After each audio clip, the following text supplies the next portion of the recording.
আসসালামু আলাইকুম এভরিওয়ান, আশা করি সকলেই ভালো আছেন। ওয়েলকাম করছি চীনের রান্নাবান্নার পক্ষ থেকে। আজকে আমি চলে আসলাম আরেকটি নতুন রেসিপি নিয়ে। আজকের রেসিপি ঢেঁড়স বা ভেন্ডি আলু দিয়ে চিংড়ি মাছের ঝোল। তো এটি বাঙালিদের খুবই একটি জনপ্রিয় এবং পছন্দের খাবার। আশা করি ভিডিওটি সকলেরই ভালো লাগবে। আপনারা এখনও যারা আমাদের চ্যানেলটিকে সাবস্ক্রাইব করেননি, প্লিজ আমাদের চ্যানেলটিকে সাবস্ক্রাইব করে পাশে থাকা বেল আইকনটি অন করে দিবেন।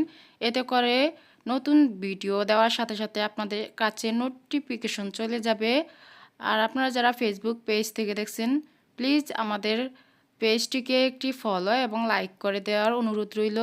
আপনাদের এক একটি লাইক ফলো আমাদের কাছে অনেক কিছু। তাহলে চলুন দেখে নেওয়া যাক রেসিপিটি। এখানে আমি হাফ কেজি পরিমাণ ভেন্ডি বা ঢেঁড়স নিয়েছি। ঢেঁড়সগুলোকে আমি ভালোভাবে পরিষ্কার করে ধুয়ে তারপর সামনের এবং পিছনের অংশ কেটে ফেলে দিয়ে দুভাগ করে কেটে নিয়েছি। আপনারা আপনার পছন্দ মতো কেটে নেবেন। এখানে নিয়েছি দুটোই আলুগুলোকে আমি ছিলে তারপরে এভাবে সাইজ করে কেটে ধুয়ে পরিষ্কার করে নিয়েছি। আপনারা আপনাদের পছন্দ মতো সাইজ করে কেটে নিতে পারেন।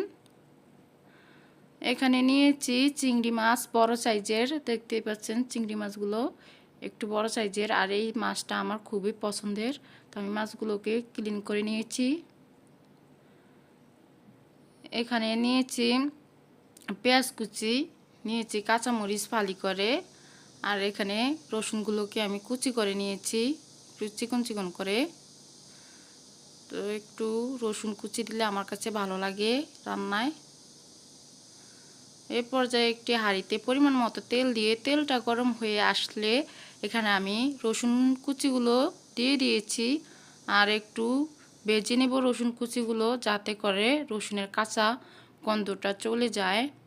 তো আমি একটু সময় ধরে রসুন কুচিগুলোকে ভেজে নিচ্ছি।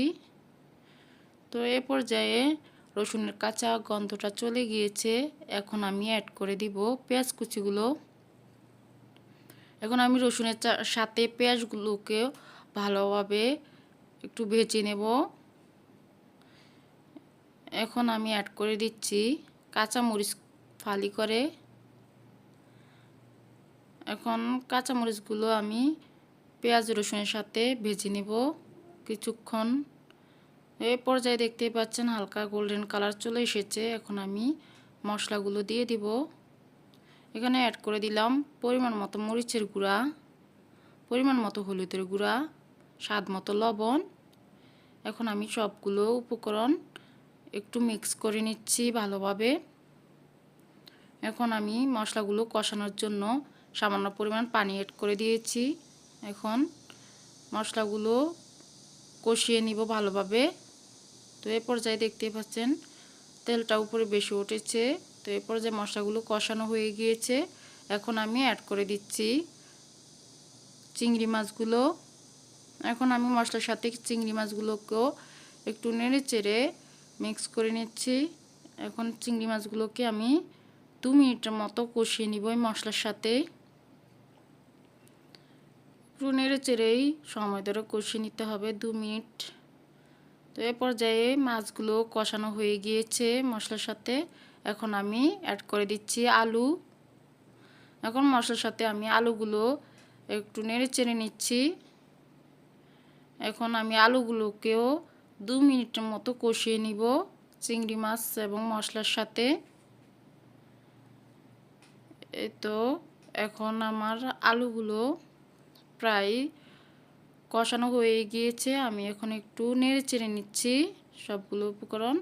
এখন আমি অ্যাড করে দিচ্ছি 1 কাপ পরিমাণ পানি, যাতে আলুগুলো ভালোভাবে সেদ্ধ হয়।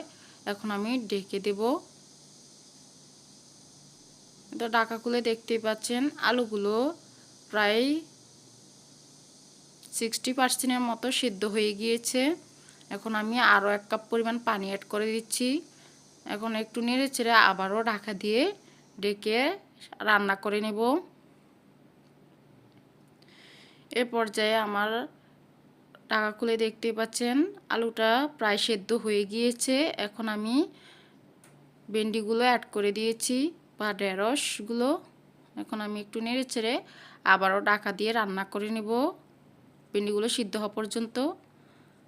তো ঢাকা খুলে দেখতে পাচ্ছেন এ পর্যায়ে আমার সবগুলো রান্না প্রায় কমপ্লিট হয়ে গেছে, আর ভেন্ডিগুলো সিদ্ধ হয়ে গিয়েছে, আর একটা ভেন্ডিও এখানে ভাঙিনি দেখতেই পাচ্ছেন। এখন আমি লবণটা চেক করে নিয়েছি, আর এ পর্যায়ে আপনার চাইলে ধনিয়া পাতা অ্যাড করে দিতে পারেন। এখন আমি আপনাদেরকে একটি সার্ভিং বলে সার্ভ করে দেখাচ্ছি। দেখতেই পাচ্ছেন কতটা সুন্দর হয়েছে কালারটা, আর ঢেঁড়সের কালারটা কিন্তু সবুজ কালারে রয়ে গিয়েছে, আর একটা ঢেঁড়সও ভাঙেনি কিন্তু সুন্দরভাবে সিদ্ধ হয়ে গিয়েছে। দেখতেই পাচ্ছেন খুবই অসম্ভব মজার হয়েছিল এই ভেন্ডি রান্নাটা চিংড়ি মাছ দিয়ে। তো এভাবে করে একবার হলো আপনারা বাড়িতে ট্রাই করে দেখবেন। আশা করি এই ভিডিওটি আপনাদের সকলেরই খুবই ভালো লেগেছিল। যদি ভালো লেগে থাকে তাহলে আমাদের চ্যানেলটিকে সাবস্ক্রাইব করে দিবেন, আর আমাদের ভিডিওগুলো বেশি বেশি লাইক কমেন্ট শেয়ার করবেন, আর আপনাদের বন্ধুবান্ধব আশেপাশের সকলকে শেয়ার করে ভিডিওগুলো দেখার সুযোগ করে দিবেন। তো আর আপনারা যারা ফেসবুক পেজ থেকে দেখছেন তারাও প্লিজ আমাদের পেজটিকে ফলো করে এবং লাইক কমেন্ট শেয়ার করবেন আমাদের ভিডিওগুলো। আজকে এই পর্যন্ত, আল্লাহ হাফেজ।